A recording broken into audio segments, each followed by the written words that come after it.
3, 2, 1. Esta es la clase de anatomía patológica, grupo B, correspondiente al día 6 de mayo de 2020. Son exactamente las 10:31 y esta es la segunda parte de patologías digestivas de la vía superior. Hemos hablado sobre cavidad bucal y ahora estamos hablando sobre esófago. Específicamente estamos viendo las lesiones por alcalinos. Algo importante que quiero recalcar y que no se nos olvide, cuando hablamos de lesiones alcalinas por elementos como lavandina o cualquiera que tenga un pH superior a 7.5, la lesión que se va a producir va a ser destructiva.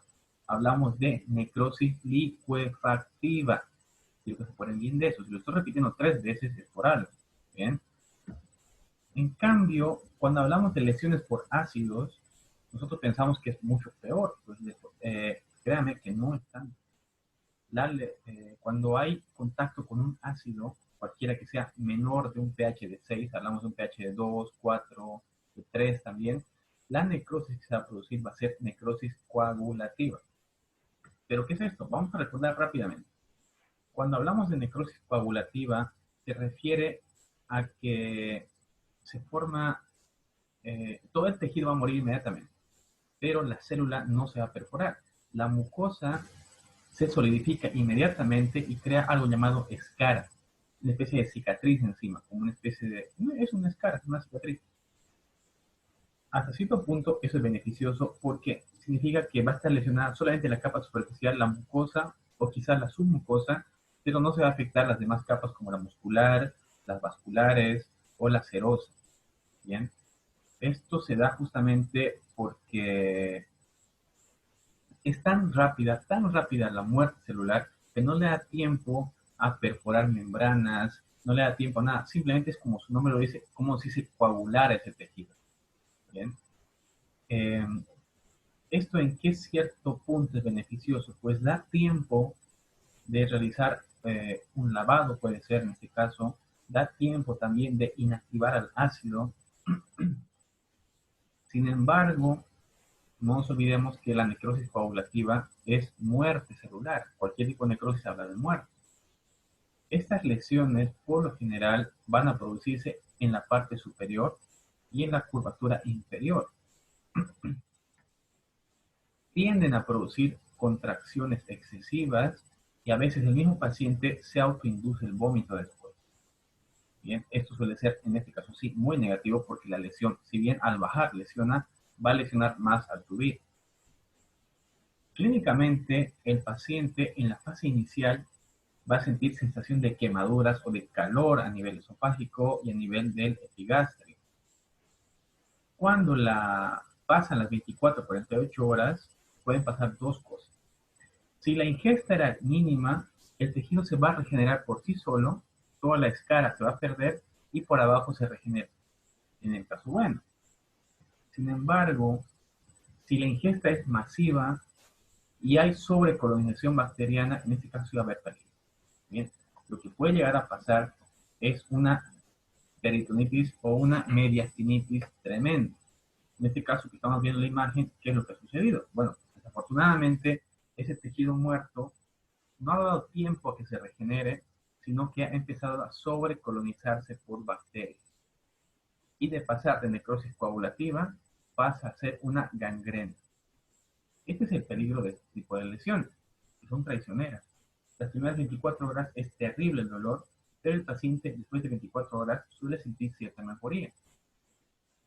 Si no hay internación absoluta, no hay seguimiento y profilaxis antibiótica, ese tejido, porque el paciente ingiere cosas o porque hay por las bacterias propias del lugar, va a colonizarse y todo el tejido muerto va a empezar a colonizarse por bacterias, va a empezar a afectar el proceso inflamatorio al tejido sano y va a producirse una gangrena en toda la cavidad.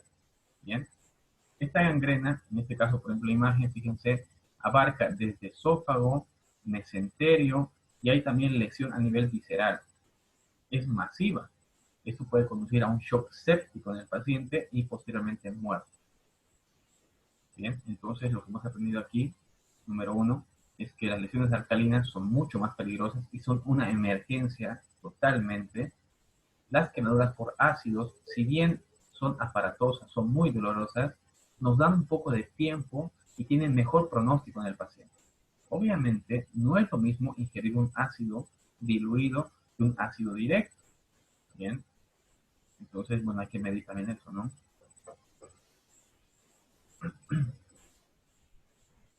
El tratamiento eh, para ambas tipos de lesiones es primero monitoreo, colocación de sonda nasogástrica.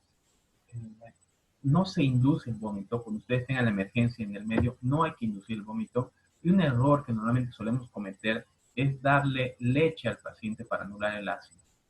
Bien, hay que recordar que dependiendo del tiempo de la lesión, puede ser incluso contraproducente darle algún alimento.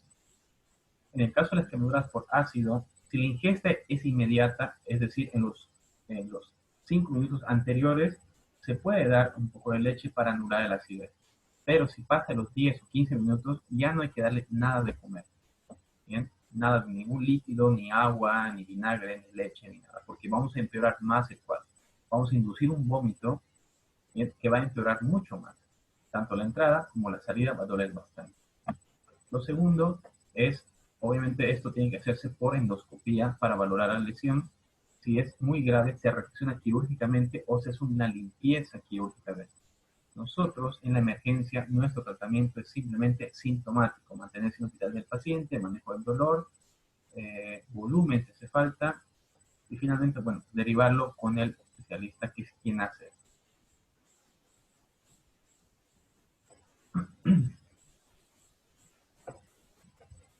Habíamos hablado al principio sobre las varices esofágicas. Esta es una endoscopía que nos muestra, fíjense, estas venas tan marcadas que empiezan a sobresalir por encima de la mucosa.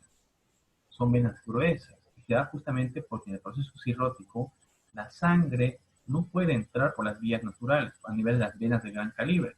Entonces esta sangre se ve obligada a tomar rutas alternativas y en este caso pues son las venas esofágicas que son tributarias de las ácidos y las hemiácidos, ¿verdad? Se van a engrosar y es muy fácil que el paciente cuando deglute algo o cuando está vomitando, estas se rompan y produzcan una gran hemorragia masiva. Suele ser la causa principal de muerte en los pacientes alcohólicos, por ejemplo. No mueren por cirrosis, mueren porque una vena de esta se rompe y fíjense de dónde viene la sangre, sale con gran presión y suele haber una hemorragia masiva, cursando pues con la muerte del paciente por shock hipovolémico. Bien, el cuidado con esas varices esofágicas suele ser principalmente manejo del volumen porque el paciente va a hipotentar rápidamente. ¿Cómo las reconocemos? Pues antecedentes del paciente, ¿no? Sus características, que son muy sinuosas, puede haber problemas para deglutir. Incluso les voy a contar que estas varices pueden llegar a verse incluso solamente levantando un poco a nivel de la faringe. Pueden llegar hasta arriba incluso, ¿ya? Pueden ver. Mañana lo que vamos a ver va a ser estómago. Va a ser una clase dedicada solamente a estómago y vamos a ver dos cosas importantes. La primera, las infecciones por Helicobacter pylori que producen gastritis. Yo sé que aquí más de una persona tiene o ha tenido gastritis alguna vez y alguno de ustedes será por Helicobacter pylori. Además de eso, vamos a ver úlceras y cuadros de gastritis erosiva, gastritis por estrés, la famosa gastritis del estudiante de medicina, y una enfermedad que se llama síndrome de Zollinger-Ellison, que es una especie de tumor a nivel de las células gástricas que estimula la hipersecreción de ácido clorhídrico. Bien, esto lo veremos mañana. Hoy ha sido suficiente del esófago. Cuiden mucho su aparato digestivo. Se han fijado que los tratamientos suelen ser muy invasivos y son irreversibles.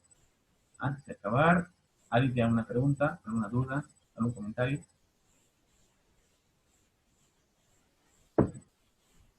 No. Nos tomamos nuestra foto y nos vamos a tomar un café.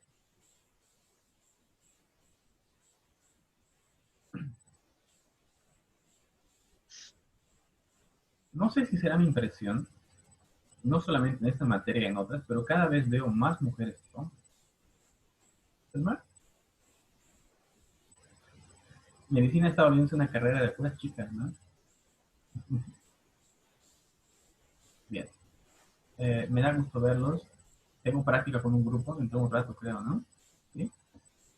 Bueno, pues un ratito más vemos un caso clínico en la práctica. Sonrisa a la cuenta de tres. Uno, dos, tres. Cuídense mucho, ¿ya? Nos vemos en la práctica dentro de un ratito más. Hasta luego. Hasta luego.